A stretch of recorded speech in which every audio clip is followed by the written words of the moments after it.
just wanna walk with you, Lord. Walk with you and talk with you every day. Shabbat Shalom. Thank you all for joining. Today's date is December 16th. I want to welcome everybody out there in YouTube land, and we appreciate you guys tuning in today. So, today we're going to talk about the history of the early English Bible translations. Now, there was a time when we actually spoke about this in brief before, but today we're going to actually talk about it again with more references, sources, things like that. The scholars that this information has been gathered from, there's 4 different scholars. One is by the name of Michael Marlowe, and he's the author of a website called Bible-researcher.com. The second scholar is going to be F.F. Bruce, and it comes from his book called The English Bible, A History of Translations, Oxford, 1961. The third scholar is Frederick G. Kenyon, and it's from his book called English Versions, 1909. And our fourth scholar is going to be from Anna C. Place, and it's from Bible English out of the Encyclopedia Britannica of 1911. So again, these are the scholars that the information has been gathered from in order to do this lesson here about the early English Bible translations. So let me ask a question. What does it mean when we say Bible? Come on, y'all, we want to make this interactive. What does it mean? What does the word Bible mean? Anyone know? Well, right. As Sister Nell said, it means book or books. It comes from biblios. It can also mean a scroll, anything that's used to write something on or record it. That's all Bible is. The word Bible is not actually recorded in the translations themselves. It's not actually a word that's in the translations. All right, so that's just what we call it. We call this thing that we read, we call it a Bible. But it was never referenced as a Bible by the Most High. That's only the name that man has given it, correct? So the Most High always reference it as his word, and then the Messiah referenced it as the scriptures. Talking about the Old Testament, of course, many of the New Testament books are actually called epistles. Now, does anyone know what an epistle is? It's a letter, exactly. Now, by definition, Sister Merlene, since you said that, is a letter itself scripture?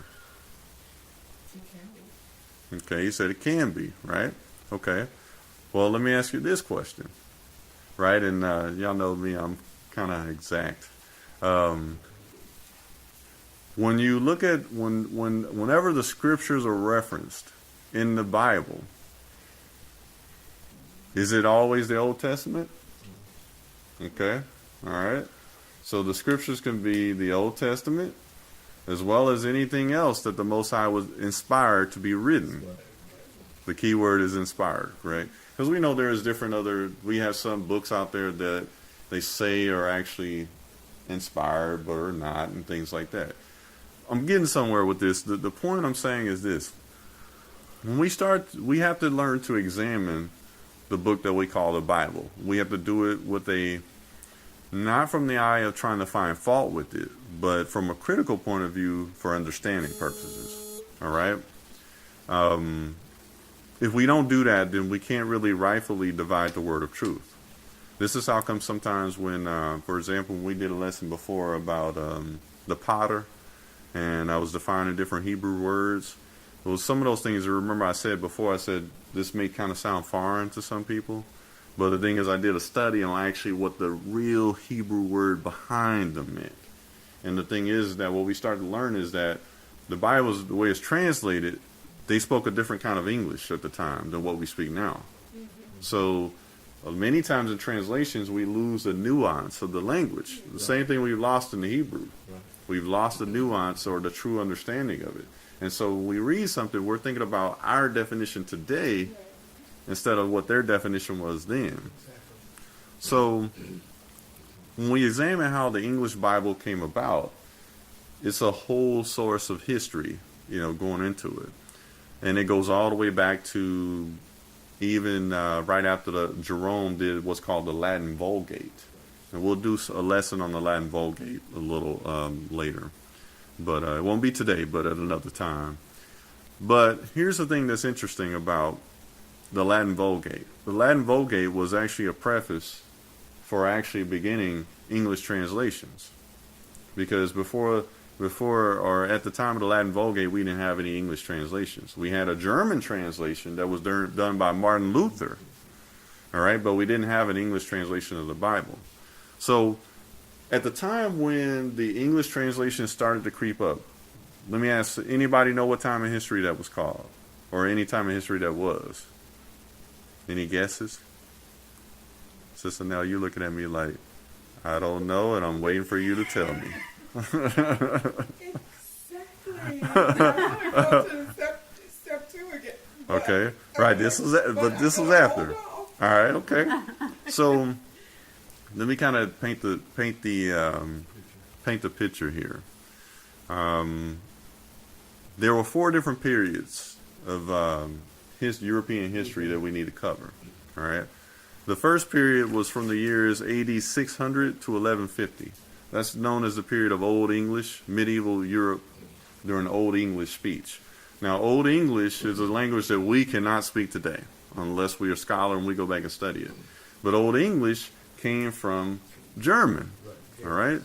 So the thing is that during the time, you had a situation in Europe where you had Germanic tribes coming from the north that were actually invading, like the Visigoths, the Goths, and all these different bands of Germanic tribes that were coming. And they were coming into Europe, and they were actually invading and conquering and things like that. Mm-hmm. Then you had another period where the Normans out of Normandy, France, came in and conquered.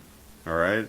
And so you had all these different factions and things like that. And at the time, it was the Roman Catholic Church that was ruling. All right? Now, during the same time, the translation that they had in Europe was the Latin Vulgate, done by Jerome. And at the time, this time in history in Europe, Latin was the predominant language of the aristocracy, the aristocrats, and the well-educated. The common people didn't really understand Latin. So you only had the well-educated upper society or upper class of society that actually spoke Latin. Obviously, if they were the only ones that spoke Latin, then it means they were the only one that could read the Latin Vulgate, correct? And by the way, the Latin Vulgate was not the only Latin translation. It's just the most popular Latin translation. So, quiz real quick. What was the most popular Latin translation we had at the time? Around the year 600 AD in Europe. Go ahead, Jazz. What was it? Right, Jasmine got it right. The Latin Vulgate. Right. See, remember I was telling y'all. See, remember, this was going to be a little interactive because that's the only way we can do this, honestly, so it won't bore everybody. But again, at the same point, we got to use it to get to a point. I thought that was a trick. Nah, it wasn't a trick. Nuh-uh. So good job, Jazz. The Latin Vulgate. Somebody was paying attention. And who was the one that actually put together the Latin Vulgate? Jerome, that's right. And not Jerome from Martin. So Jerome was commissioned to actually put together the Latin Vulgate. He was commissioned by the Roman Catholic Church to put it together. So again, you have this situation in Europe where Latin is the language spoken by the upper class, the educated, the rich, things like that. But the common people were not able to speak it. It was only the noble class. So here's the thing. That class, of course, the upper class, was the minority. So the minority was the only one that could actually read the Latin Vulgate and understand it. So as a result of that, the Latin translation of the Bible was in Europe at all that time. Now, the Latin translation, the Latin Vulgate, got to Europe through two missionaries. All right. One was called Aidan of Lindisfarne. That's right, at Aidan of Lindisfarne. He brought it to northern Europe. And then Augustine of Canterbury brought it to southern Europe. Now again, it's not so much important that you understand or remember those names, but just remember it was two missionaries that brought the Latin Vulgate over to Europe. Aidan of Lindisfarne and Augustine of Canterbury. Now, at the time, of course, the Roman Catholic Church was ruling, and they didn't want any translations of the Latin into the hands of the common people. Does anyone remember reading about the Crusades?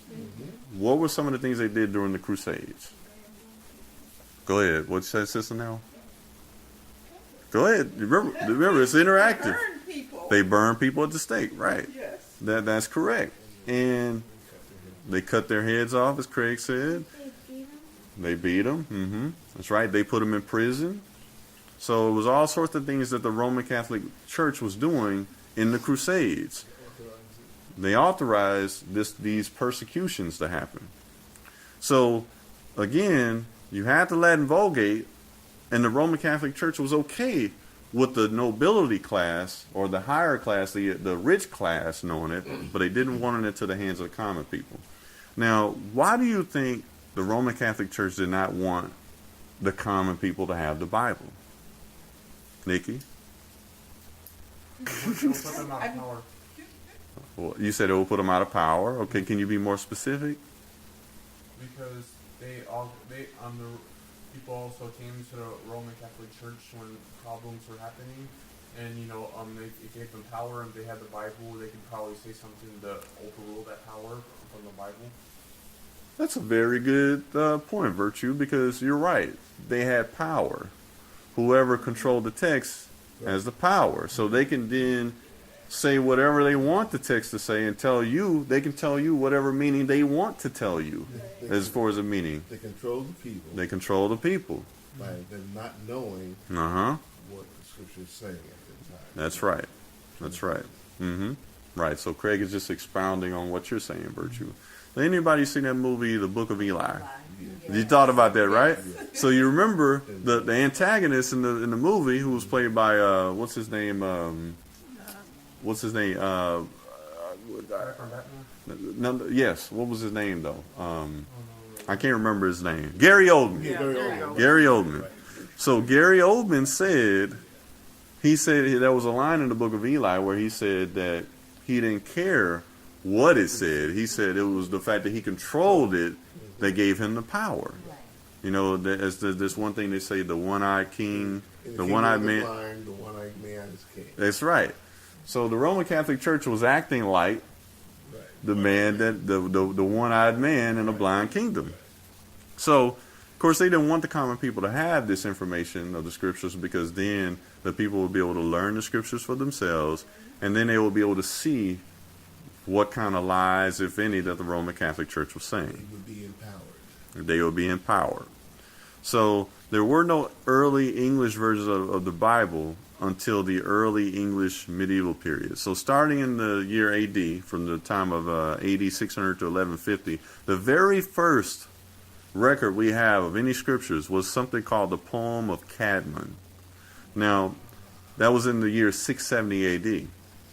Now, by just saying that, it makes you think, right? It's a poem, right? And it was done by a monk who was actually a herdsman.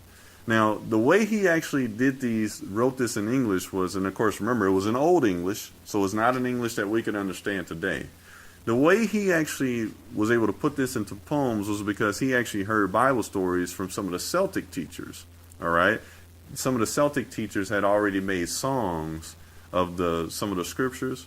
And so what he did, he took those songs that he heard and he turned them into poems. And so it was called the Poem of Cadmon. And in this here, he had some excerpts from both part of the Old Testament and the New Testament. And this was actually a correction on myself. Before Old English, this was written in Anglo-Saxon, which was a precursor to Old English. So I know you probably never heard of old Anglo-Saxon English, but this was a precursor to even the Old English. So after the poem of Cadman in the 670, you had something called the Venerable Bede, which was in the year 735 AD. And that was a translation of just the book of John, chapters 1 through 9. Now, it was into Old English, which, of course, was the language predominantly spoken at the time. But we don't have any version of the Venerable Bede that's left to us today. At least they tell us we don't have a version of it left. So, what was the first translation? Anybody remember that was done of anything in English remotely? What did I say it was a minute ago? No. The poem of Cadman. Right. See, I told y'all we're gonna make it interactive today, right? Make sure I keep everybody awake, keep you juiced up, You already awake? Okay, Jazz. Jazz say she already awake. So it's okay. But now y'all know I'm gonna be quizzing. Gonna be quizzing here. Okay. All right. So around the year 800 AD, we had something called glosses that came about. Now, does anyone know what a gloss is? Anyone? No?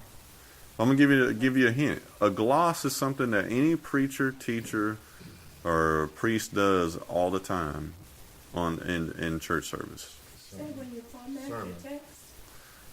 Well, be a little more specific than format your Well, text. when you say gloss, I'm thinking maybe glossary derived Okay. from. Mm-hmm.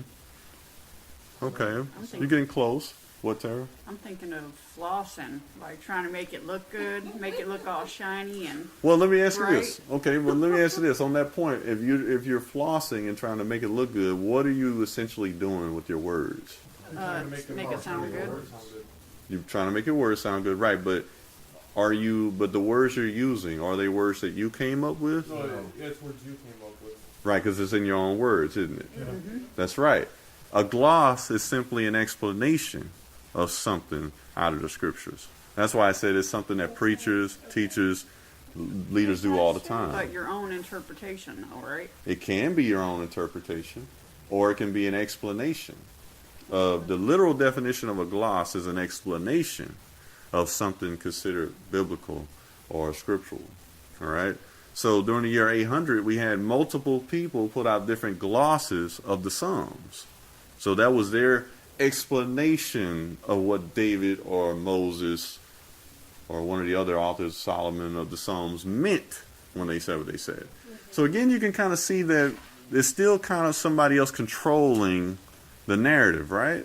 Because For somebody's interpretation. exactly, somebody's interpretation, they're still controlling the narrative. Now again, you may say, somebody out there in YouTube may say, well, why are we going through this all? Because we want to see how we got to our modern versions. Right. Because all these things are leading to our modern versions. And what we're going to find out is our modern versions have some of this same stuff going on. So see, we got to go back through the history, find out how we got to here, right? They say that if you forget what's in the past, you won't know what's in the future. And then Solomon said in Ecclesiastes that what has been, what is done, has been, and shall be done. There's nothing new under the sun.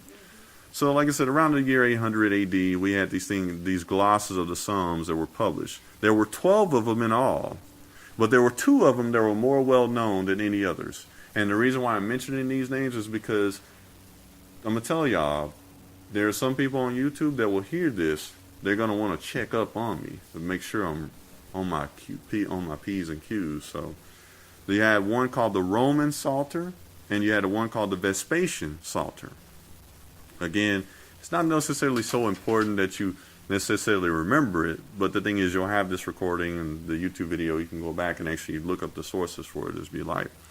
So the year 900, you had the Paris Psalter that came out, and it's interesting because even though it was called a psalter or a gloss, it was also considered the first real translation of the Psalms at that time.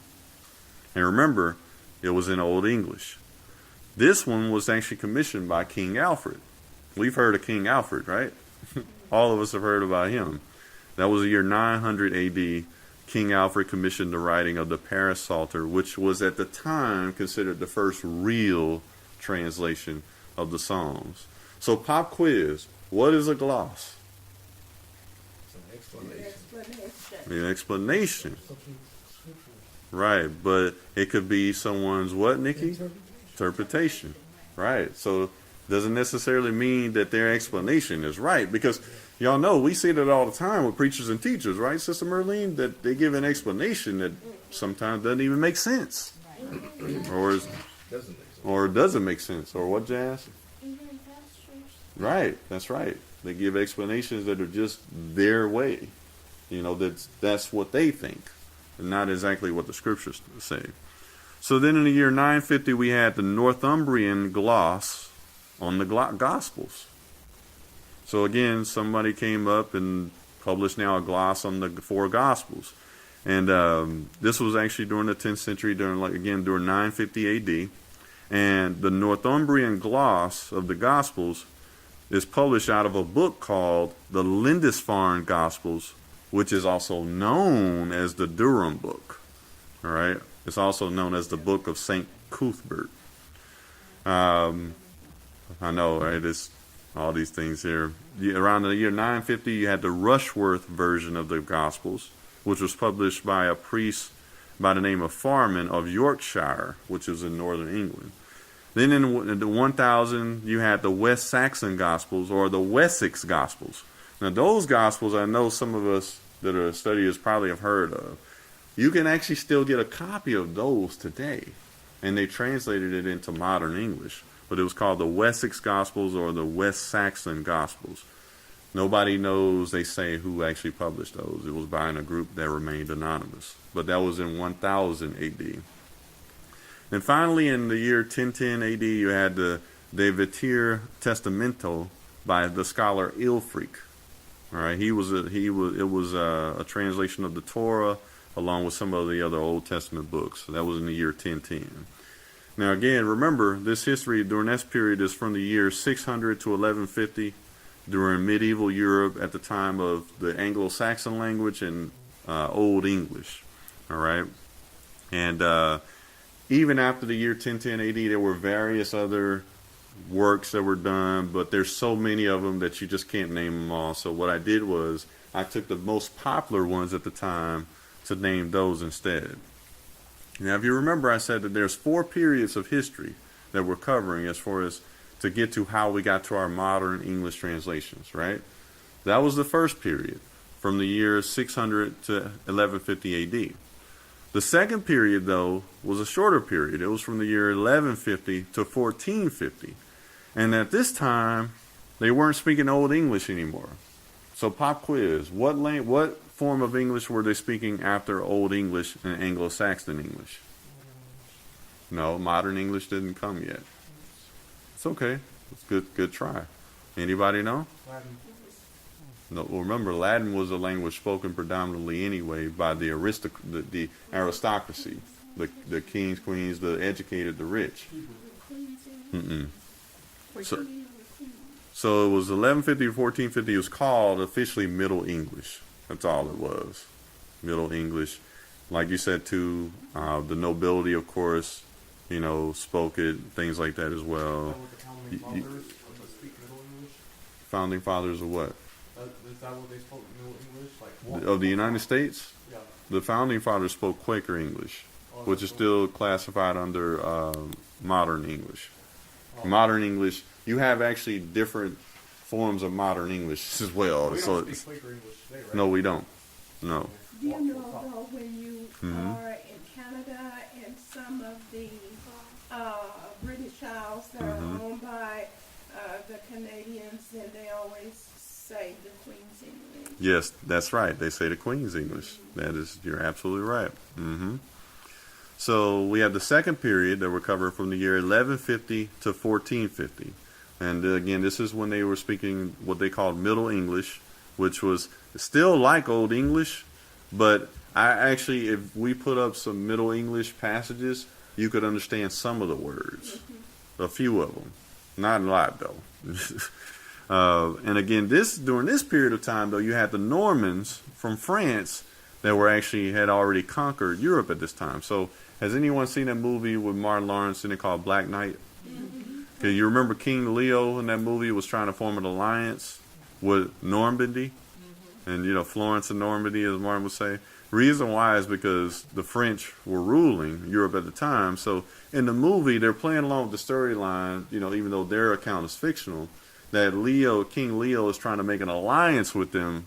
But why? So that he won't be conquered. See, kings made alliances in order to not be conquered. You know what I mean? Even if they were put in tribute, they still rather be in tribute and not be conquered so that they have some semblance of freedom. At that point, they will be known as what kind of king, though? Anyone know? They will be known as a vassal king. They're still a king, but they're a vassal because they're subject to another king. Same way, like, for example, in the Bible, in the Old Testament, at different times, Solomon had multiple vassal kings that paid tribute to him. So did David. And then, of course, during the time of King Oshea of the northern tribes, he was a vassal king to Tiglath-Pileser, who was the king of Assyria. And so, I'm sorry, y'all, I'm a nerd, but I really study these things, and so... Herod was a vassal king, too, so he was controlled by the Romans. That's right. Herod was a vassal king. That's right. He was an Edomite vassal king to the Romans. The Roman governor was actually over him. Right. That's correct. Control. Exactly. The vassal king is always controlled by another. So you had multiple kings during that time trying to make alliances with the Normans, the Franks, the French, so that they wouldn't be conquered. Like I said, it's better to be in tribute than to be overly conquered, because at least in tribute you have some semblance of doing your own laws and stuff. So anyway, during the second period of 1150 to 1450, the French had actually conquered Europe at that time and ruled it. So you had what's called French Normans. And so during that time, you had the Ormulum poem of the Gospels and the book of Acts. Now, this was translated into French for the Norman settlers who had already conquered Europe. You also had something called the Apocalypse, which included parts of the Old Testament and the New Testament. It was also in French, along with various other French translations, because remember, the French had different dialects as well, just like English. Then you had what's called the Apocalypse that was translated from French into Middle English. There's more than 16 different manuscripts of the Apocalypse there, okay? So you had the French version of it, and then you had the Middle English version. Remember, though, all these versions I'm naming were translated from the Latin Vulgate. So that's something to remember. They were not translated from the original Hebrew and original Greek. They were translated from the Latin Vulgate. Because, again, what language was predominantly spoken in Europe at the time of medieval times? Old English. Latin. By the aristocracy. Right. It was, like you said, I'm sorry, it was, yes, Old English, Anglo-Saxon English, things like that. But the language that the layman, as they would call the priest, was Latin. And so you only had the Latin translation. And the Roman Catholic Church did not actually want any English translations to come down, because then it will put it into the hands of the common people. So all these translations I'm naming, though, were translated from the Latin Vulgate. So then you had the Book of Psalms Psalteries. All right? Two of those were made, it was two versions, both were made in Middle English. Now, the reason why I don't have dates on these is because even the scholars don't have exact dates for these. But it was all during the period of medieval Europe from the year 1150 to 1450. Then you had something which was going to kind of be the precursor to what we call a Bible. You notice all these different things I named, none of them were called Bibles. They were called poems, they were called glosses, they were called psalteries or psalters. But in the year 1384, you had the first Bible published by John Wycliffe. He started this work in the year 1380, and he finished it in 1384. It was the first complete English translation of the Bible from the Latin Vulgate. It also included the Apocrypha. Now, what was his name again that made this Bible in 1384? Wycliffe Bible. And who was it by? John Wycliffe. It's very important that you remember that, because it's going to be a preface going forward. All right. They still have an organization called the Wycliffe Bible Translators, Mm-hmm. and one of those are in Duncanville. Okay. The Wycliffe Bible Translators. Mm-hmm. So the Wycliffe Bible was finished in the year 1384 by John Wycliffe. It also included the Apocrypha, and again, it was the first complete English translation of the Bible from the Latin Vulgate. Now, does anyone know what was happening at the time with John Wycliffe, or what prompted him to do his translation? Well, right. And what's a protester? What are they known as? Protestants. Because they're called Protestants because they're protesting the Roman Catholic Church. So John Wycliffe, even though he never called himself a Protestant, now he never referred to himself as a Protestant, but he was at odds with the papacy, with the Pope, and this is one of those things that prompted him to do his translation. Now, I'm going to tell you what's so crazy about how vehemently against him the Catholic Church was, is that after he died, they dug up his remains, declared him a heretic, and they burned his remains and cast his remains into the Swift River in the year 1428. He died not that long after his actual translation was published. So yeah, after he was dead for about 20 years, you had Pope Martin V that actually, it was at what's called the Council of Constance in the year 1415. You had Pope Martin V. They voted at this here council, you know what, John Wycliffe was a heretic, and we're going to declare him a heretic, and we're going to burn him. And then you had Pope Martin V that confirmed it in 1428. They dug up his coffin, his ruins, burned him, cast his ashes into the River Swift. The reason John Wycliffe was able to make that conflict stance with them because he had some noble blood in him. So see, now that part I didn't know. Brother Craig was saying that John Wycliffe had noble blood in him. So I'm going to read you an excerpt real quick here from Michael Marlowe on John Wycliffe, okay, in his Bible. So bear with me just a second.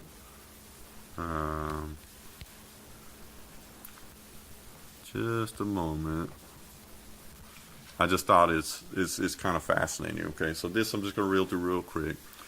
And it says, long before the Reformation began, there were rumblings against the Roman Catholic Church in England, and an underground Bible study movement arose under the leadership of Oxford professor John Wycliffe.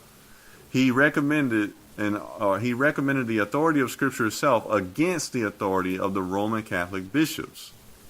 He sounds like a Protestant, of course, but he never himself declared himself a Protestant, although he was called the morning star of the Reformation. They didn't teach that there was, they didn't teach in the doctrine of justification by faith. Their aim was just to actually teach the Scriptures in simplicity. He had actually trained a whole lot of Bible teachers as well, and they became known as what's called Lollards.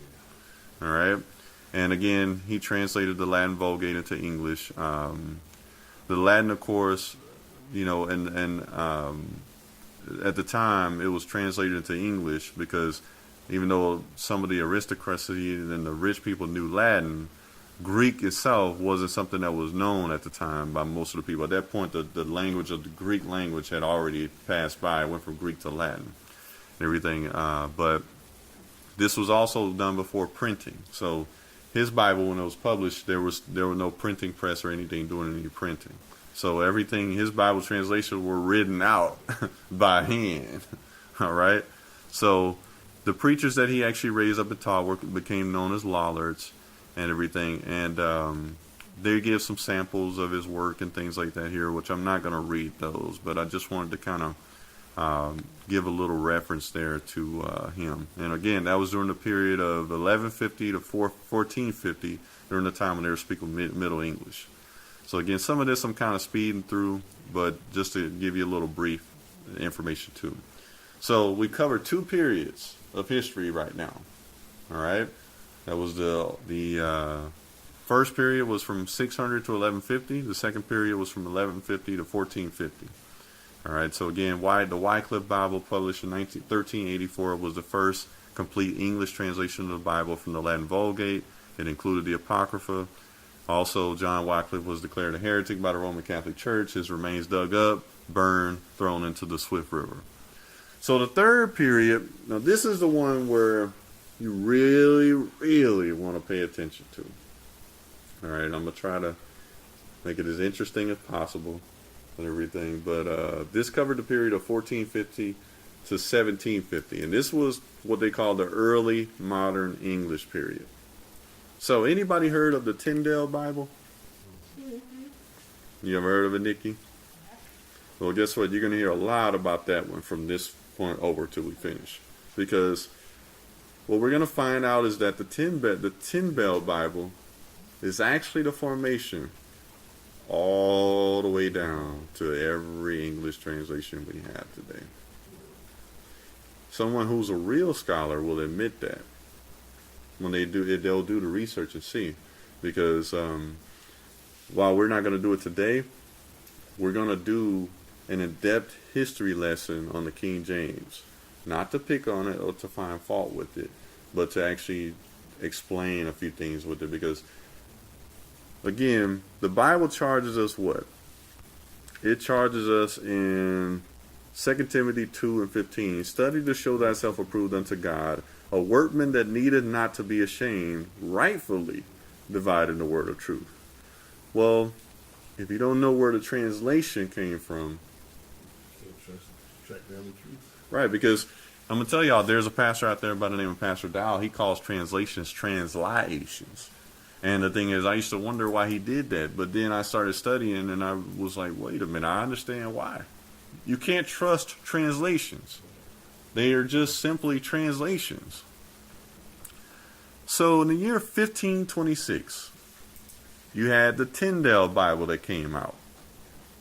Now this was a New Testament Bible, and it was actually translated from the Greek Septuagint by William Tyndale. He was indeed a Protestant. It was the first printed version of the New Testament in English, and again, it was translated from the original Greek text. So, what Bible was the first printed version of the New Testament in English, Virtue? What Bible was the first printed translation of the New Testament in English? The Tyndale Bible. Right, the Tyndale Bible in 1526. This Bible laid the foundation for the King James Bible. What Bible laid the foundation for the King James Bible? Tyndale, right. Again, it was translated from the original Greek text. Multiple revisions of the Tyndale Bible were made. He also translated the Torah from the original Hebrew. He was burned at the stake by the Roman Catholic Church under Henry VIII. So I do have a question though, because it seems that Roman Catholics, there is apparently a problem with Yeah. the translation Yeah. of the whole thing. Right. Because they didn't want no one to know what Right. the scriptures said. Because the Roman Catholic Church, the Mhm. papacy, still wants to control everybody. That's right. Okay. So yeah, William Tyndale, they declared him a heretic. They actually captured him. They put him in prison first, and then they actually burned him at the stake. Wow. But it was recorded that while he was actually, when he was set on fire, that he said, God opened the eyes of the people. Now, multiple scholars have recorded in history, because the one scholar I mentioned, Kenyon, he was a scholar not even alive in our time. He died in the early 1900s. But you have some even from back in the day during that time where Kenyon got some of his information. That actually recorded William Tyndale actually saying out loud, God opened the eyes of the people. So after the Reformation had begun in Germany, I mentioned before that Martin Luther had published a version of the Bible in German that was translated from the Latin Vulgate. He published his in 1522. It was the Greek New Testament. It was edited by a scholar by the name of Erasmus. So the Reformation was spreading through England at the time. Of course, Reformation, reform, correct? Who were they reforming against? The Catholic Church. So William Tyndale was one of the earliest advocates of reform in England. And he decided to imitate Luther by making a fresh English translation of the New Testament. Now, Luther's text, I need to correct myself, was, even though it was in German, it was actually made from the Greek text. All right? William Tyndale used Luther's German version and the Latin Vulgate as guides for interpretation in hard places. Very important to remember, because remember, even though Tyndale did his translation from the original Greek, and then the Torah that he translated did from the original Hebrew, he also relied on Martin Luther's German translation and the Latin Vulgate for understanding in what they call hard to understand places. It was published, of course, in 1526, and it was the first printed English New Testament. Now, they said that his translation was quite literal and everything, but it was not so literal as Wycliffe's translation of the Vulgate, but it was still considered better because it was translated from the original Greek. And then I'm going to move on from there and go to the Coverdale Bible. Has anyone heard of Coverdale? Now, the Coverdale Bible was done by a man by the name of Miles Coverdale. It was completed in the year 1535. Now, remember, the Tyndale Bible was the first complete version of the New Testament in English, and it was the first printed version of the New Testament in English. The Coverdale Bible was the first complete printed English Bible. So again, what's the difference between the Coverdale Bible and the Tyndale Bible? One was the first complete printed one. Right, one was the first complete printed English Bible. The other one was the first complete printed English Bible of only the New Testament. So just remember, the Tyndale Bible was the New Testament only, but he did also translate the Torah. And then the Coverdale Bible was the complete Bible translated into English. The Tyndale Bible, though, had the printed New Testament in English. The Coverdale had the complete Bible printed in English. And again, I'm just mentioning those little differences. Coverdale. Mm-hmm. Did you spell that? C-O... Coverdale. Good job, Virtue. Okay. That's correct. That's right. Thank you, sir. It looks like Coverdale, but they pronounce it Oh, Coverdale. okay. So, Before the Bible was put into books, and all that stuff, it was just originally like all in one paragraph. there. Okay, so Virtue is making a great point, because you're right. There were no punctuation marks. There were no paragraphs. There were no verses. There were no chapters. No. That's exactly It correct. was just all one book at one time. That is right. And let me ask, does anyone know where those verses and chapters and all first came from? Started from the Tyndale Bible. It was the first Bible that actually had verses, punctuation marks, all those things, and chapters and verses. The Tyndale Bible. So that's why I said the Tyndale Bible is one you want to remember, because it actually, in a lot of ways, was the formation or the structure that they followed all the way from on, even down to our time today. So the Coverdale Bible, again, was done by Miles Coverdale. It was the first complete English printed Bible. But do y'all know what it was based off of? The Tyndale Bible. It was licensed by Henry VIII, who at the time became a Protestant. Now, very important I mention that is because one of the reasons why William Tyndale was killed is because Henry VIII was a Catholic at the time. The Catholic wanted him dead, and Henry VIII authorized him to be killed at the stake. He's a murderer too. That's right. With wives. That's right. But now, Henry VIII, he's against the Catholic Church now, and now he's a Protestant. So now, Politics. Politics. So now Henry VIII authorizes Miles Coverdale to do a Bible. But here's the thing. Now notice, I was reading before, like for example, with John Wycliffe. What was his motivation to do this? Persecution from the Roman Catholic Church. You see, they declared him a heretic after he was dead and burned his remains. Right? As if that's going to do anything, right? The work the man already did is already done. Yeah, but they didn't. The reason when he actually died, they didn't want to rouse the people. Mm-hmm. So either he's dead, then there's no conflict. That's right. That's right. John Wycliffe was one of those people that was actually very, very well beloved and respected by the people. All right, he was. John Tyndale, of course, Catholic Church got a hold of him, and they did manage to take him out. So we'll read a small excerpt here about the Coverdale Bible. All right. Just remember too that on the Coverdale Bible, Henry VIII became a Protestant at the time, and at that time he had condemned the Tyndale Bible. Remember, Tyndale was already burned at the stake. All right. Also, the Coverdale Bible was commissioned by Archbishop Thomas Cranmer, who was the one authorized by Henry VIII to do this translation. I mention those names because I know there's some people out there on YouTube that'll be like, hey, well, I want to know who these people are and stuff, and they'll want to do further research. Y'all ain't got to remember so much of it, just the main points I'll emphasize. So, when it comes to the Coverdale Bible, soon after the death of Tyndale, King Henry broke from the Roman Catholic Church, confiscated the property of the Roman Catholic Church in England, and then he established the Protestant Church of England.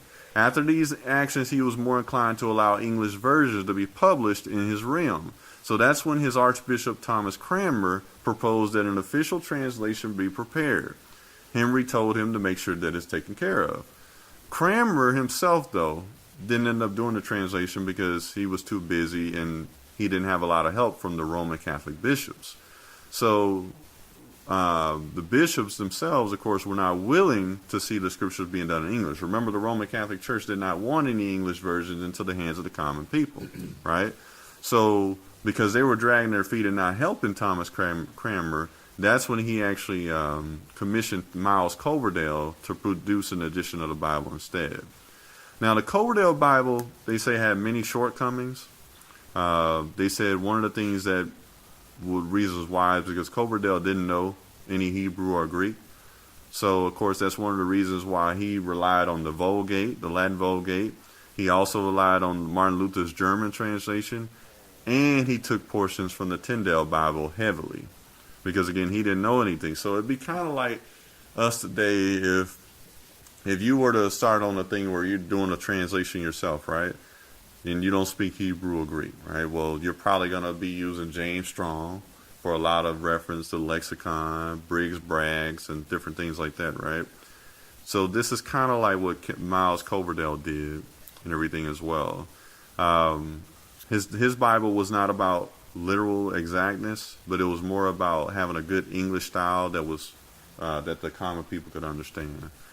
So again, that's the Coverdale Bible. All right. Now, after the Coverdale Bible, you had something called the Matthew Bible. Does anyone know who did the Matthew Bible? Anyone ever heard of the Matthew Bible? All right. So the Matthew Bible was done by Thomas Matthew. But Thomas Matthew was an alias. Thomas Matthew was not his real name. His real name was John Rogers. Do you think you know why he went under an alias? Anyone know why? So he won't die. So he won't die, right? Because who was on the tear at the time? Right. Sister Marlene, you would think the same thing, right? Yeah, John Rogers went under an alias of the name of Thomas Matthew. And why did he do that again, Virtue? Because he don't want to die. Right. Who was he going to be in danger of dying from? Henry. The Roman Catholic Church. Remember, the Roman Catholic Church did not want any English translations. So John Rogers, he was an associate of William Tyndale. Remember William Tyndale that we talked about that was burned at the stake? When William Tyndale was in prison, John Rogers was also in prison with him. Oh, that's right. That's right. So guess what about the Matthew Bible? It's an identical version of the Tyndale Bible. Right. The Matthew Bible is nothing but the Tyndale Bible under the name Matthew Bible. So was it still just the New Testament and then some of the... Oh, the Matthew Bible? Yeah. Well, that's the thing. It was a complete translation. Okay.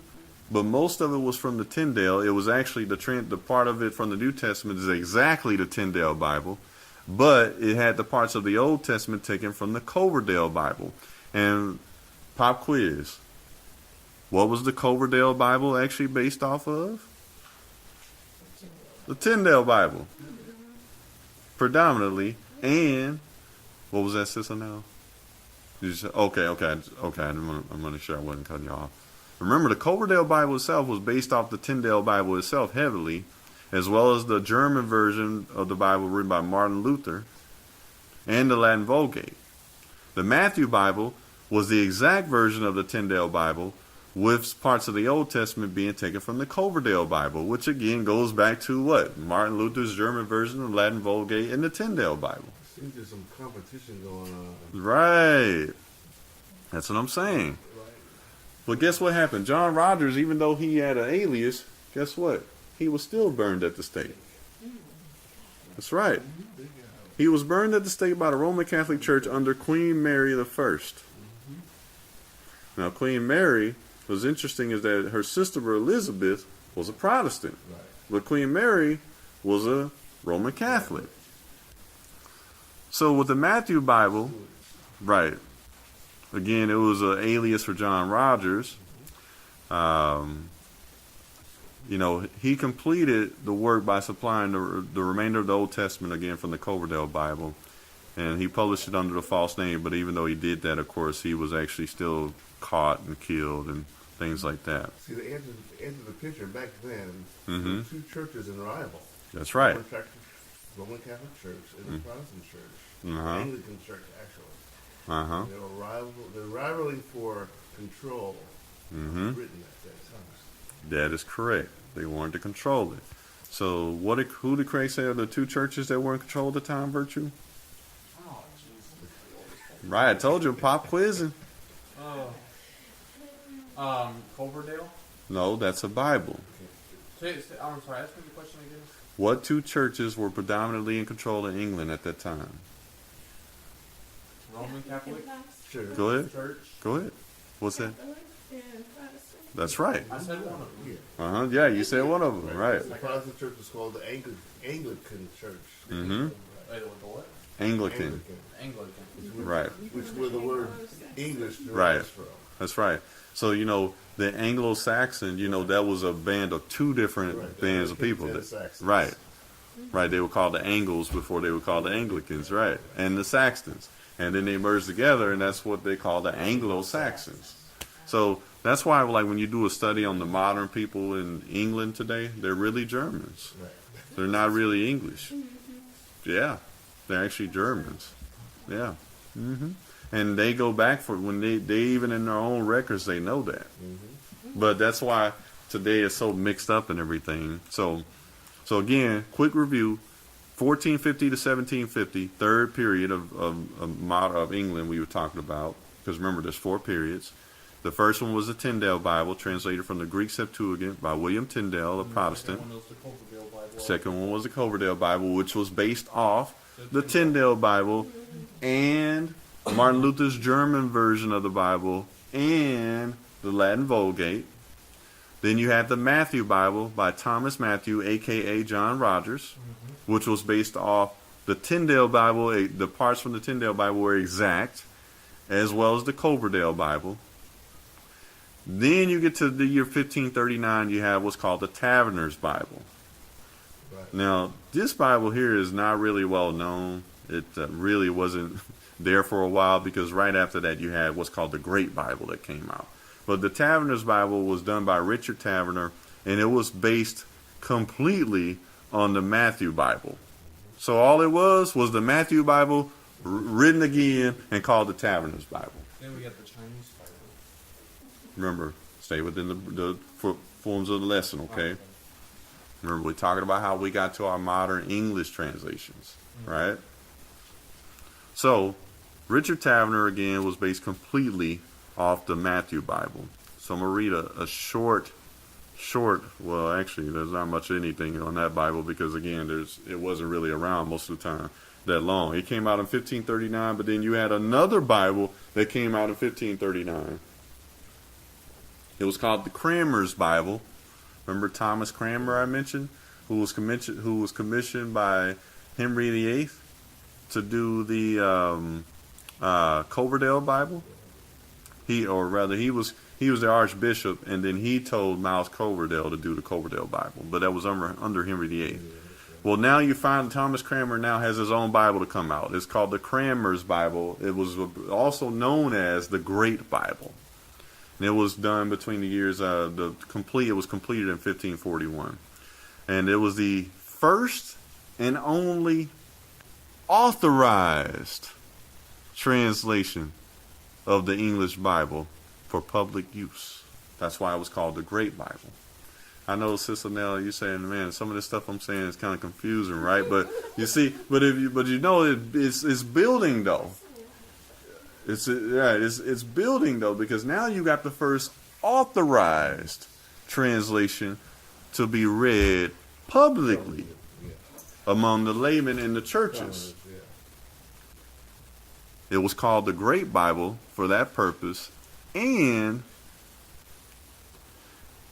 Thomas Cranmer, it included the Apocrypha, by the way, but Thomas Cranmer, same one that was under Henry VIII, was then caught by the Catholic Church and burned at the stake.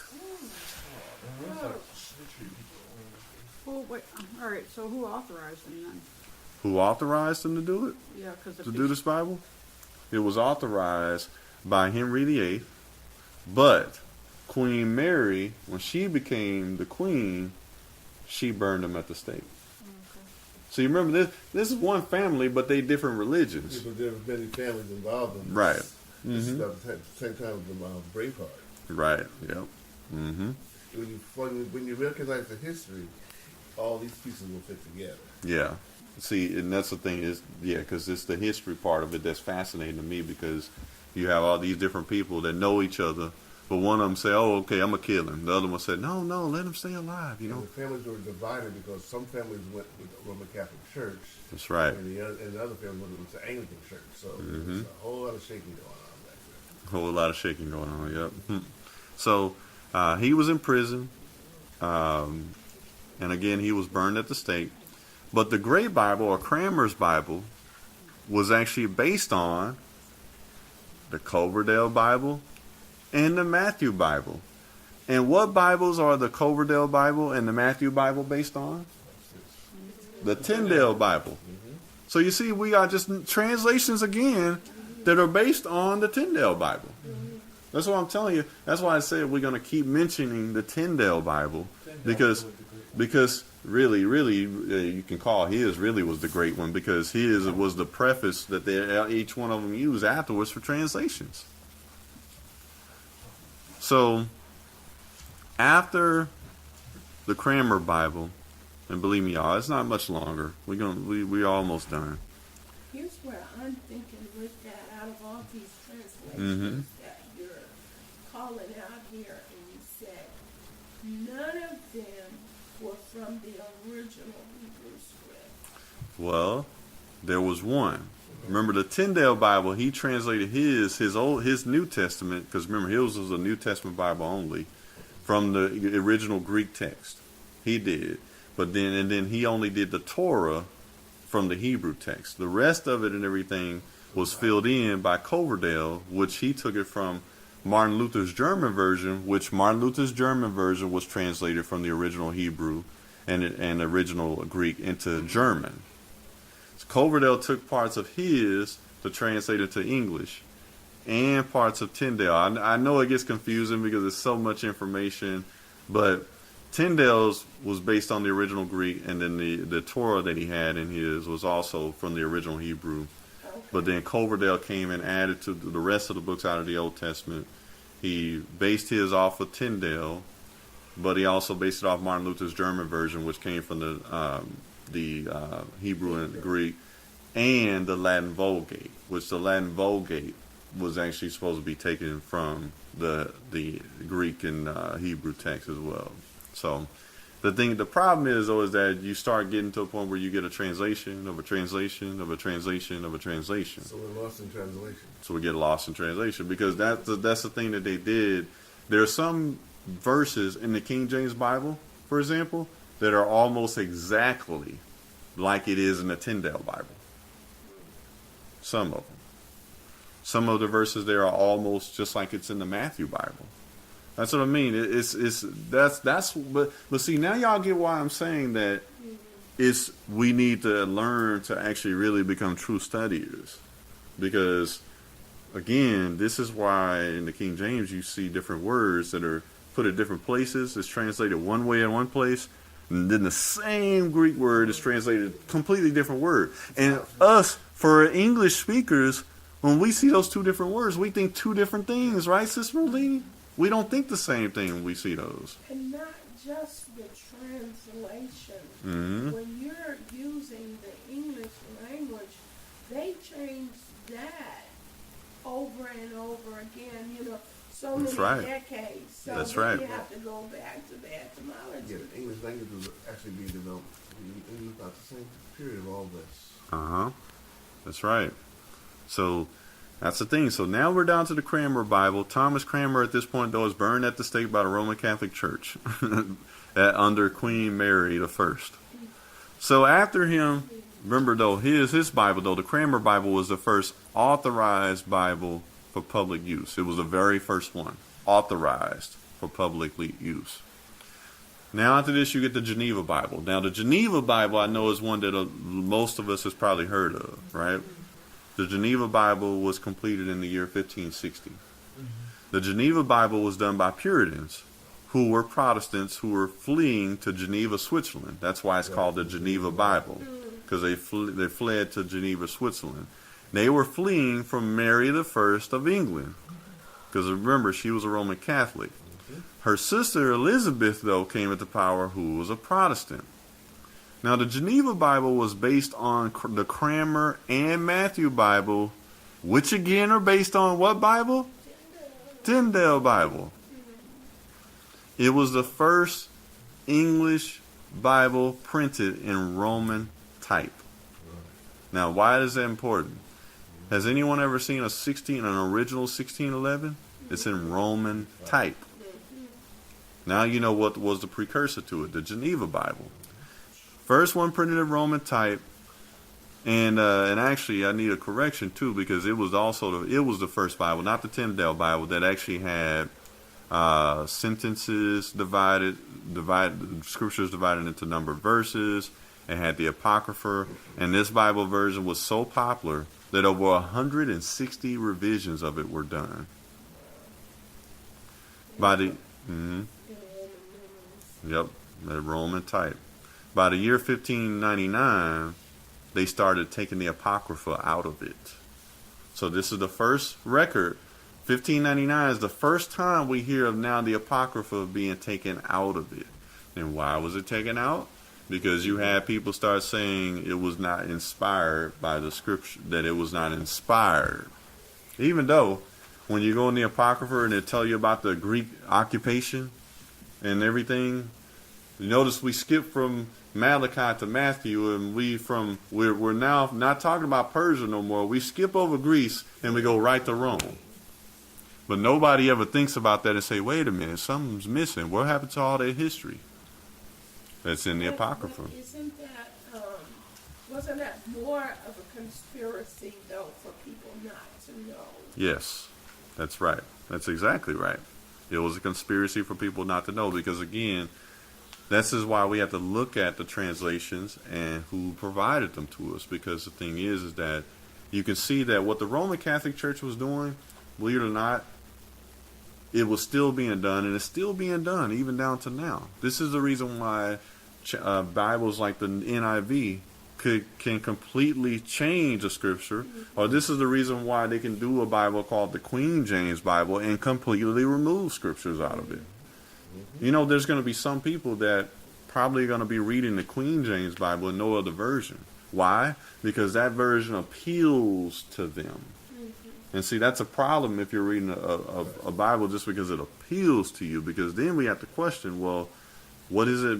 Are you trying to get around something, or are you trying to get something that fits you instead of you fitting the Most High's word? If you see that they're trying to get around something. Right. So we have to remember, the translations that we have today are not the word of God. They're translations of His word. You're saying that some of the things in the Bible is not true? I'm saying that some of the translations of the Bible are not true. Right. Because history, perception, and law Right. established by the conquerors, not the conquerors. But no, you're not going to get around that to try to use that as an excuse either to do something wrong and say you didn't know. No, I don't think about that. I was just trying to think about something. Because the thing is, you got a dad who teaches you.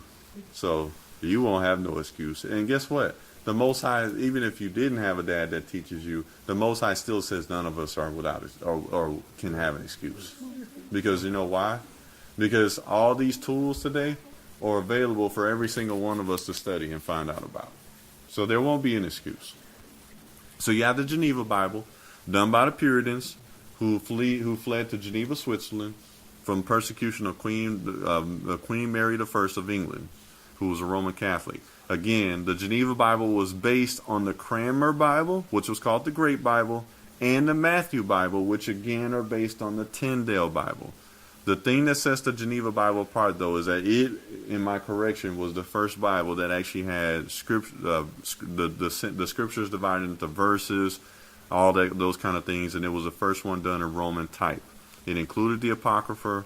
There's over 160 revisions of the Geneva Bible, but by the year 1599, they started removing the Apocrypha out of it.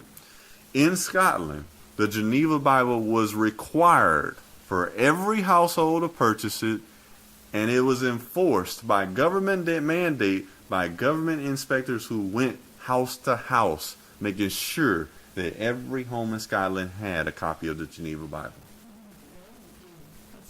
That's serious.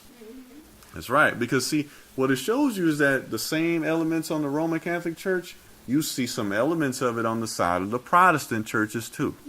That's what you see. So after the Geneva Bible, you had what's called the Bishop's Bible. Anyone ever heard the Bishop's Bible? I know. The Bishop's Bible was done by Archbishop Matthew Parker under Queen Elizabeth, who was a Protestant. It was done. He was the one that was actually the main bishop, but he had multiple bishops from the Church of England that actually helped him. Guess what Bible the Bishop's Bible is based on? The Geneva Bible, predominantly, and some other versions. But it wasn't as popular as the Geneva Bible. The Geneva Bible had got to the point that it spread all over Europe. All right. So at the time of the Geneva Bible, it displaced all the other Bibles. The Bishop's Bible, though, came along under Queen Elizabeth, but it wasn't very popular. But it was based on the Geneva Bible, which was based on what? The Cranmer Bible and the Matthew Bible, which were based on what? Tyndale's Bible. So all these things still go back to Tyndale.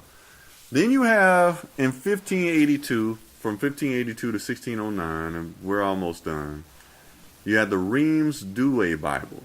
Anyone heard of the Reims Douay Bible? Mm-hmm. Now this was commissioned by Roman refugees in England to counter Protestant Bible versions like the Geneva Bible. Guess what though? They looked at the original Hebrew and Greek scriptures, they called them inferior. So their Bible was translated completely from the Latin Vulgate. That was the Reims Douay Bible. Finally, you get to the King James Bible, which was done in 1611. Wait, did you say King James? Huh? You said King James? Right, the King James Bible, done in 1611. Oh yeah, the King James was done in 2000, right? The Queen James Bible is a modern Bible translation that's done a few years ago. Okay, we're talking about the precursor English Bibles that came, or English translations up to this point, though. So in 1611, you have the King James Bible come out. It was commissioned, of course, by King James I after the Hampton Court Conference. Why was the King James Bible commissioned? It was commissioned because of the failure of the Bishop's Bible to replace the Geneva Bible. So again, you can see there's a specific reason why the King James Bible was commissioned. It was done by 47 scholars and translators. There were two versions of the King James Bible, which a lot of people don't realize this. There was a he version and a she version. What does that mean? One for men, one for women. That's right. Two versions of the King James Bible. Does it tell you the difference between the two? I didn't go into the history of what the main differences were because, for the sake of of this lesson, I didn't think it was important because and I'm gonna tell you the reason why. Because the main thing I got from it was they were trying to do one for the men and one for the women. To me, that says enough in itself because I don't want to read a Bible that actually has a different version for women than myself because I already know somebody's gonna gloss over it and give their own explanation, or as Nikki said, their own interpretation. So for me, the point that they even made a he version and a she version tells me all I need to know about it because I'm just like, okay, I know I want to stay away from that. Because again, I don't want to get the Bible from someone else's eyes. I want to be able to see it for myself, you know? So the he version and the she version. But guess what? It was based on the Bishop Bible, which of course took some excerpts from the Geneva Bible, even though the Bishop's Bible was mainly it was based on the Bishop's Bible. See, I'm confusing myself with all this information here. Remember, the Bishop's Bible was based on the Geneva Bible, along with a few other versions, all right? But the Bishop's Bible didn't replace the actual Geneva Bible, which was why the King James Bible was actually commissioned to be done. They wanted something to replace the Geneva Bible, was the point of why the King James Bible was commissioned to be done. It was based on the Bishop's Bible, though, which again was based on the Geneva Bible, which again was based on the Cranmer and Matthew Bible, which again were based on what Bible again? The Tyndale Bible. The Tyndale Bible. The King James Bible was regarded as superior to all other Bible translations ever to come before it, and as a result of this, it soon replaced them all. It was for that reason, and that reason alone, that the King James Bible, even to our time today among some people, is regarded as the authoritative Word of God. So again, you see, it's not even based on anything of its contents. It's based purely on the concept because it was able to replace the Geneva Bible and all other Bibles before it. But again, what is the King James Bible based off of? It's based on the translations it replaced. Okay? They got information to do the King James Bible from the Bishop's Bible, which again was based on the Geneva Bible, which again was based on the Cranmer Bible and the Matthew Bible, which were again based on the Tyndale Bible. Do you all see why I said the Tyndale Bible is the one you really want to remember? Because that really was the one that's the precursor to the King James Bible. You could skip all those other ones and just go right back to Tyndale's Bible. Tyndale's Bible was actually done based on the Greek Septuagint, which is the Greek text. And his Torah portion he did was based on the Hebrew portion. But he didn't do any translation of the books after the Torah in the Old Testament. Can you say why the flip-flop? Why is one Testament done in Hebrew and the other one done in Greek? Okay, yes I can. So, and I'm actually preparing a lesson on that as well. But a synopsis is this. I have to tell you some history for it to make sense. So at the time you had the ancient Hebrew scriptures, and they were in what's called the Library of Alexandria in Egypt. Alexander came to power. When Alexander came to power, he commissioned the real Old Testament Old Testament Hebrew scriptures. And you may be saying, what do you mean by that? Okay, there's a reason why I say that. He commissioned the real Hebrew Old Testament text to be translated into Greek, because at the time, Greek was what's called the lingua franca of the world. What's a lingua franca, Virtue? What does that mean? It's like the main language spoken around the world. That's right. Good memory. Greek was the lingua franca. It was the main language spoken at the time. Just like what language is the lingua franca today? Well, English. English. And also Chinese. English? No, it's not Chinese. Okay, now stop being You ridiculous. did say that. No, Alright, I'm sorry. I didn't say that. English is the international language of business. It is the lingua franca. All right? I said that Mandarin Chinese is the second widely most spoken language in the world. It's not the lingua franca. So, you had Greek at the time, which was the lingua franca. Alexander commissioned the 70 elders. It was called 70, sister, that and Sister Nell, he commissioned them to translate the real Hebrew text into Greek, because the Greek was the language spoken. So then you had the fire of Alexandria that happened. At that time, the real Hebrew text we had was destroyed. Now you may say, what do you mean by real Hebrew text? The Hebrew text that we have now are from what's recovered from the Qumran caves. These were discovered in the 1800s. So the Hebrew text now that we can go to is from what we found, or what archaeologists found in the Qumran caves. But here's the thing. When the Messiah was quoting the Old Testament, and when the apostles were quoting it at the time, they didn't have the ancient Hebrew text anymore. They had what's called the Septuagint. The Septuagint was what the translation that Alexander commissioned to be translated from the Old Hebrew into Greek. It was called the Septuagint. So that's why today, Sister Nell, you can go back and actually see the Septuagint translation of the Old Testament, because that's what we had for hundreds and hundreds of years. And it wasn't until we found the Hebrew text in the Qumran caves that we even had any of the Hebrew text anymore.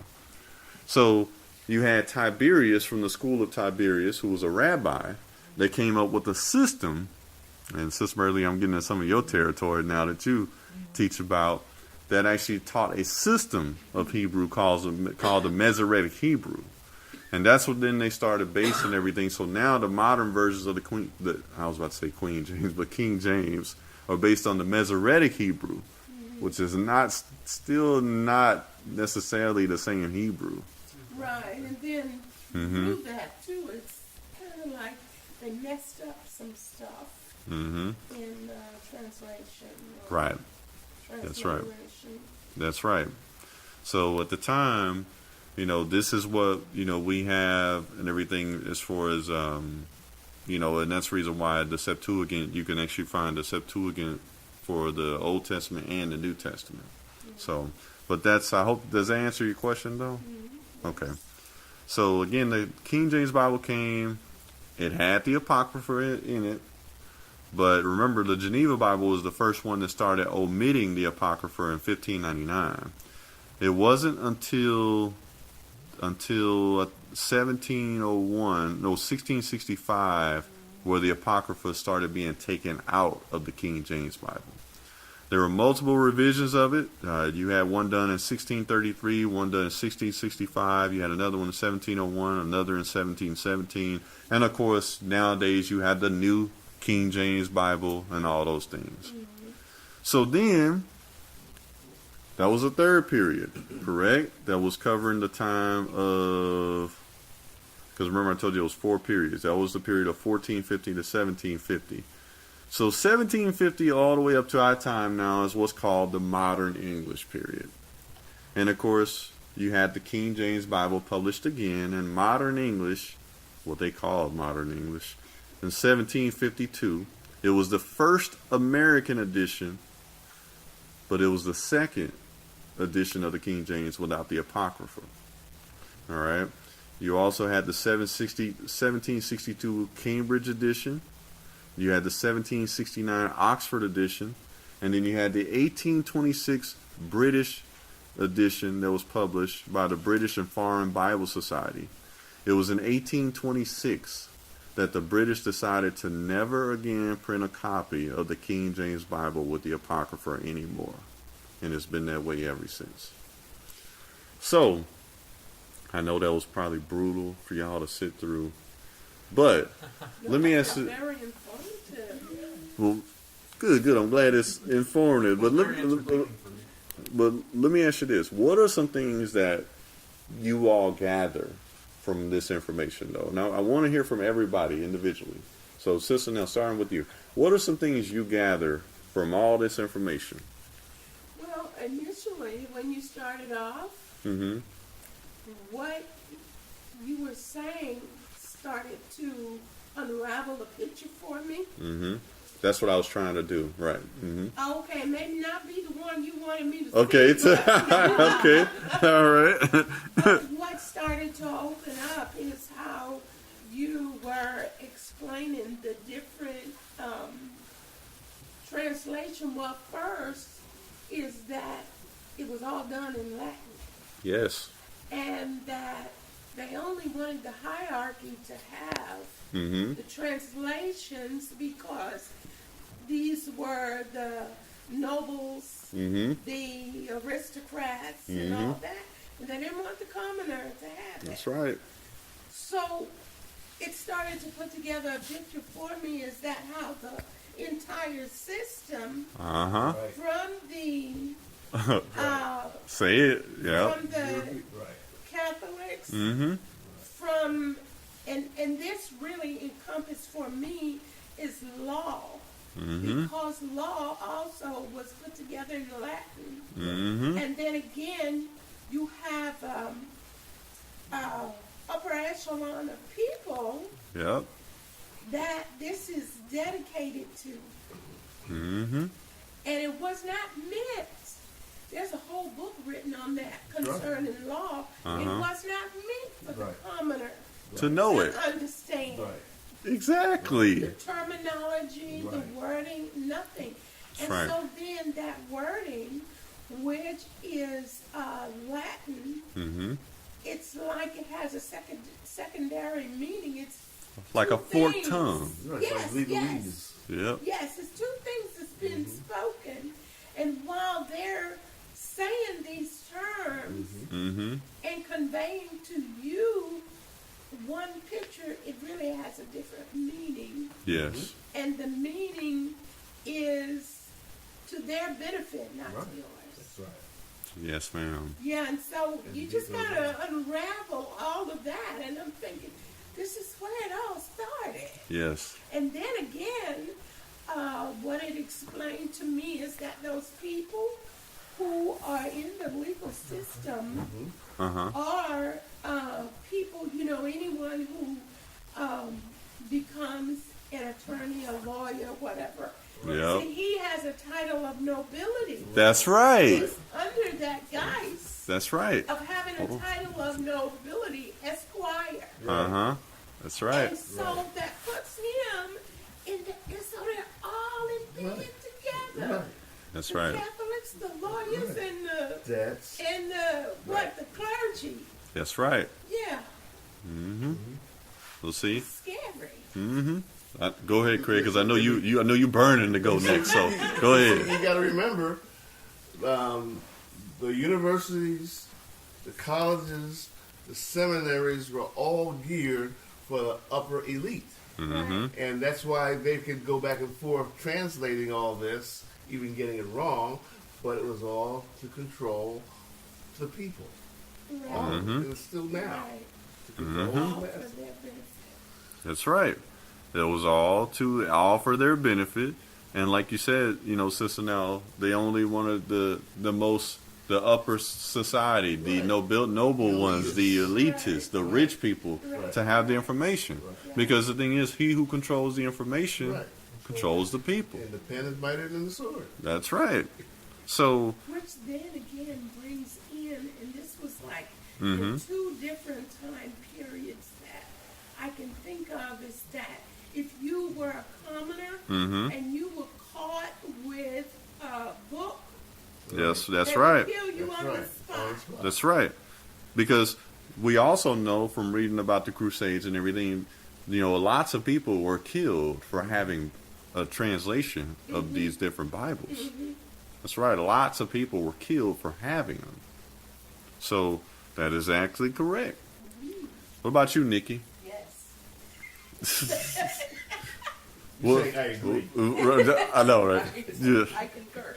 So, is there anything though that you want to say that this kind of is there anything this kind of says for you, like in your own words or whatnot, when you think about all this information that comes forth about this? What really comes to mind is that seems like with every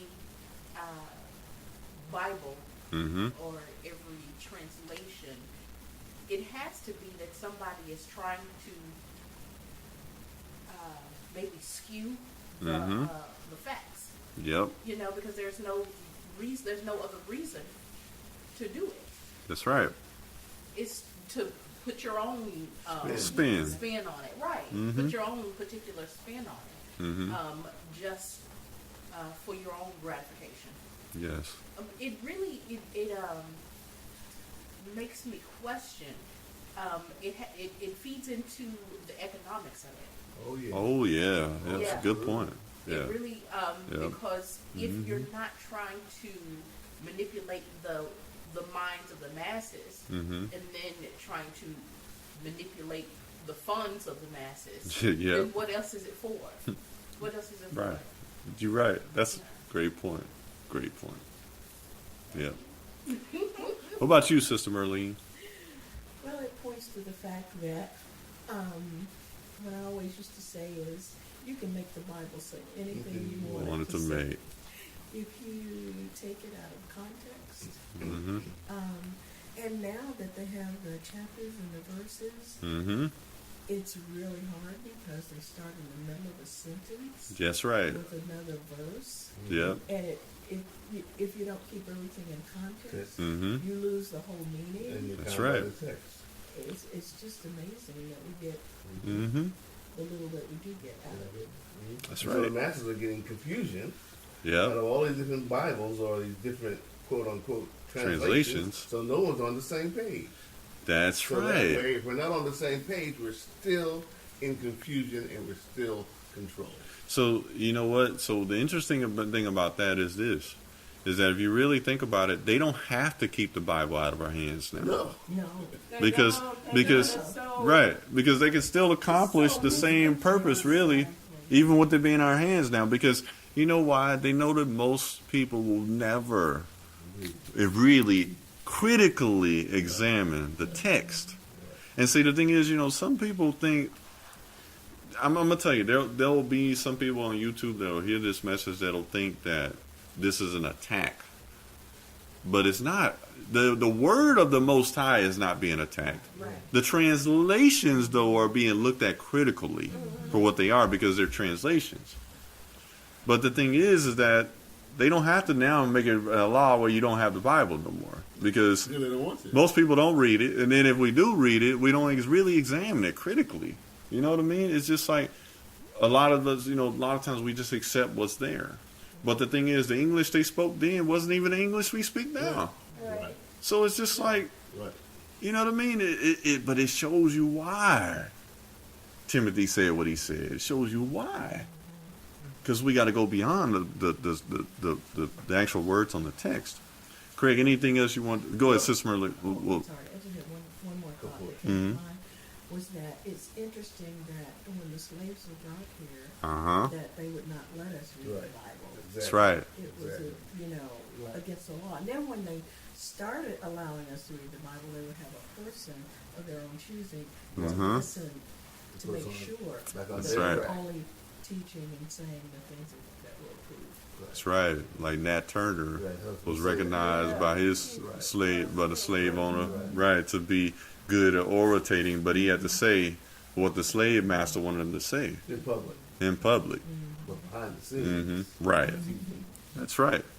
So, what about you, Virtue? What do these things say to you?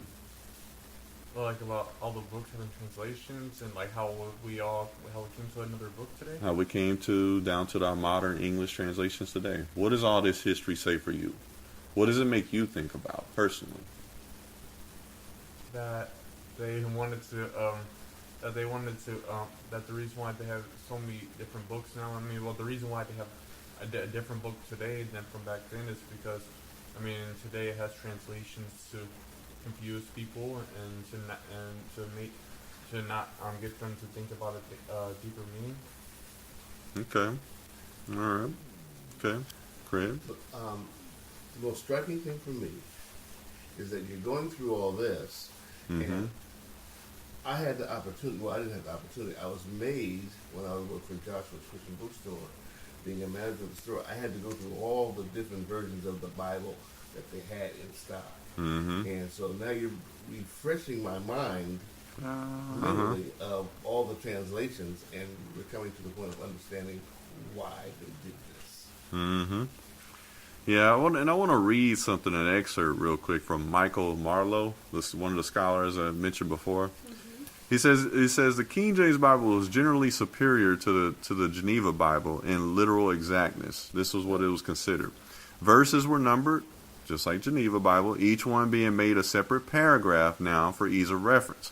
So if you ever looked at an original King James 1911, each sentence was in its own separate thing. It says a different type was used for supply of words, as in the Geneva Bible, and this was a period known as Protestant scholasticism, in which theologians, such as one by the name of Theodore Beza, were refining their doctrines by very closer application of Scripture, they say. Literalness is, of course, required for this kind of work, and for those who wish to understand it. Literalness also tends to promote wide acceptance. Now, I'm reading that for a specific reason. Sister Merlin, you already caught it, ain't you? Is promote wide acceptance.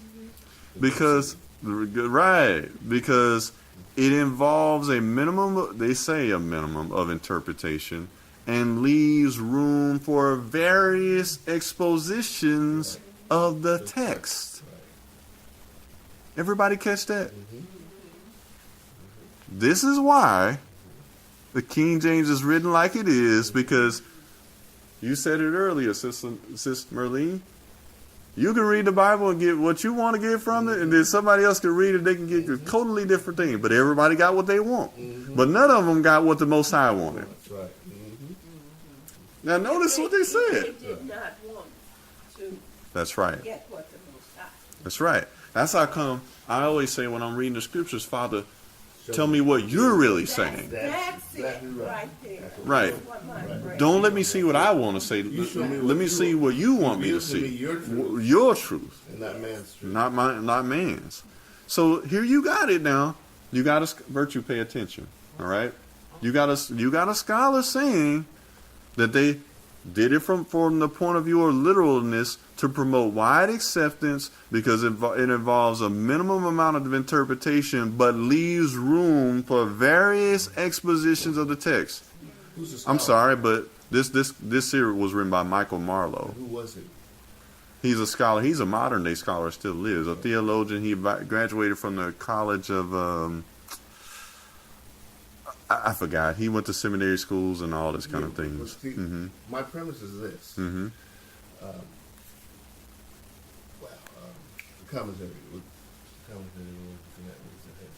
Oh, Strong's. Uh-huh. It's written in the same mental concept Yep. of being a topical index. It's not a definition. Uh-huh. It gives you the same opportunity to get what you want. You're right. And not what the scriptures say. You're exactly right. That's true. Right. Because the thing is that when you look in the Strong's, have you noticed they got all these definitions there? But they don't tell you what applies right there. Right. They let you, oh, Sister Nell, hey, oh yeah, here it's a donkey. here's a horse, here's an ox. Hey, just decide. Whatever you decide is And okay. Thomas Strong, again, was a person of the elite theologians Uh-huh. in New Jersey. Uh-huh. Yep. He was raised and he was worked and controlled by the elitists back then in the early 1900s Mm-hmm. or 1800s, middle 1800s. So see, and that's good points, because the thing is, here's the thing. If you say that literalness involves a minimum amount of interpretation, but leaves various expositions of the text, that's an oxymoron. You're Right. saying two contrasting ideas. Right. So you're conned by the text. Right. So see, but you see, do you know the average person that reads that sentence would not see that I just saw? But see, they're talking to a guy that knows what these words mean. So I know you can't say to me that it promotes, that it is a minimum amount of interpretation but leaves room for various expositions of the text. No, what you're actually telling me that, yeah, it leaves a whole lot of actual interpretations of the Do you text. see what he's doing? Oh, absolutely. He's giving his confirmation that Exactly. this is true, just like a news reporter does. Exactly. Well, this is the way it is. That's right. Confirmation. That's What do we right. do? And see, that's why I wanted to read this excerpt from this scholar. He says, because the King James wanted his version to be acceptable to all his subjects, he directed that the notes should not advocate controversial positions, Right. as in the Tyndale Bible and the Geneva Bible, even though the King James Bible was based off the Geneva Bible and the Tyndale Bible. Right.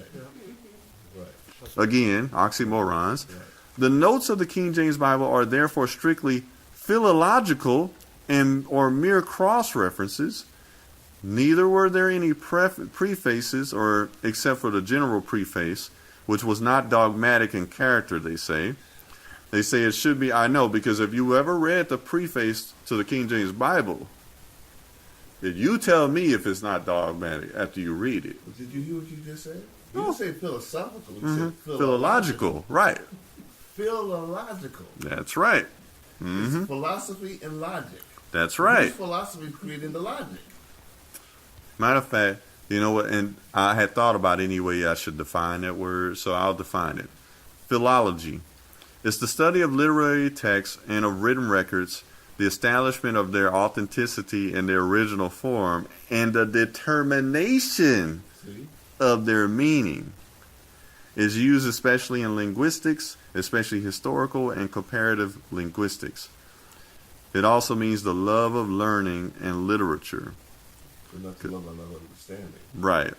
So guess what it comes from? It comes from a Middle English word, philology, Right. all right, or the Greek word philologia, which is the love of learning and literature, and it's equivalent to philologos, which is literary, studious, and argumentative. Right. And that's the Greek form of mindset of learning but not understanding and then arguing about it. Mm-hmm. And guess what? Mm-hmm. The Ashkenazi Jews did the same thing. Mm-hmm. They claim it's part of Torah to argue scripture. Yep. That's right. It's also called the love of discussion. See? Right. So I'm telling you, see, I'm gonna tell you, you know what? There's gonna be people. I'm telling you, there will be people that will actually listen to this lesson, and they'll be like, "Man, I didn't come to get a history lesson. I come to hear the word of God." But but here's the thing: John 16:13 says that when the Spirit of truth comes, that the Spirit of truth will guide us into all truth, all truth. So let me ask y'all a question. Is this not all part of the truth? I mean, I'm just going to mention this, for example. Some people believe the earth is flat. You know, some people don't. But here's the thing. Whether you believe it's flat or not, the point is that there's some other truth to the earth that we're not being told. That's really what the central point is. And the fact of the matter is that if the Spirit of truth is guiding us into all truth, then guess what? Do we not understand that the Spirit of truth will want us to know how the translations got down to us today? Wouldn't the Spirit of truth, wouldn't the Most High want us to know these things? Because that's the only way you can go deeper. And the thing is, it's not that you're trying to find something so deep. It's just that you're trying to understand what the Most High really meant when he had written what was written. So, they say the notes of the King James Bible are therefore strictly philological, cross-references. It says that it should be noted that the first few printings of the version were large folio volumes or pulpit Bibles. And this was significant because, of course, King James wanted it to be read in all the public places of meeting. Then they say it gradually became to be known as the authoritative text by reason of by all these things, and because it was the one universally used in England and America. So again, when we look at all these things that we brought forth today, there's a reason why the people that controlled the pen wanted to control it. So, Tara, what is all these things today for you? You know, what does it say for you? Well, all right. So first of all, as you started off, I was thinking about, and you went on about a translation of a translation of a translation of a translation of a translation. Yep. And then also I thought about how, you know, they try to hide the truth from people or give them a truth. And about how they still have different texts and documents hidden today that they don't want us to know about, and why so. And also how they demonized the Apocrypha, like it's not truth. That's right. But yet all those years it was always included until That's recently. Right. That's right. So why is it? Because when you go back and you read it, it all fits in and makes sense. Fits in. So why is it that, you know, the question is, why don't you really want people to see that? Because they don't want us to be free. You should know the truth, and the truth will set you free. If you change the truth, they may think they're free, but they're not. Anything else, Tara, that you want to say on that? That's right. So the thing is, you know, wait. Go ahead.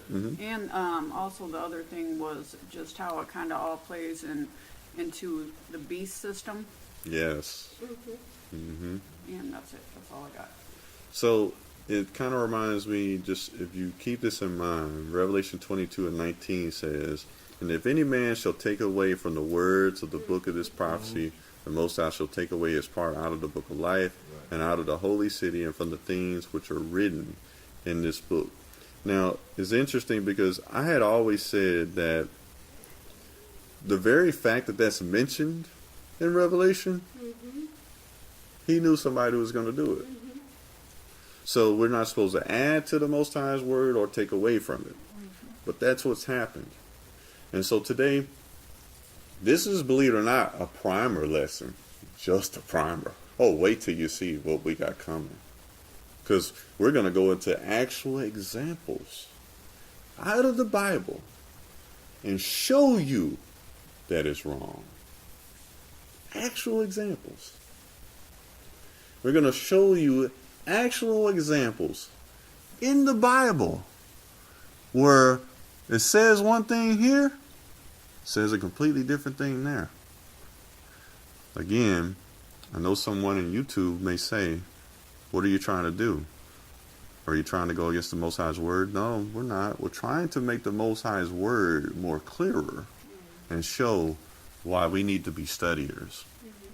So, definitely appreciate everyone sitting through this. I know this was probably a little difficult, but this was meant, you know, because this is information that every Bible student needs to know. They need to know how we eventually got to our modern Bibles. And the thing is that our King James Bible, which is so beloved among some of our Hebrew Israelites brothers, you know, they really have to tune in for the next part of this, because we're going to show different things in it. How clearly, like the scholar said, it was supposed to be done with literal exactness so that there would not be any various interpretations, but it was left so that you could make various expositions from it. Meaning, yes, it's done, worded in such a way that you can make various interpretations. Why? because King James wanted to avoid more controversial subjects that were going on at the time. So with that, I want to say Shabbat Shalom and thank you guys for listening. Until next time.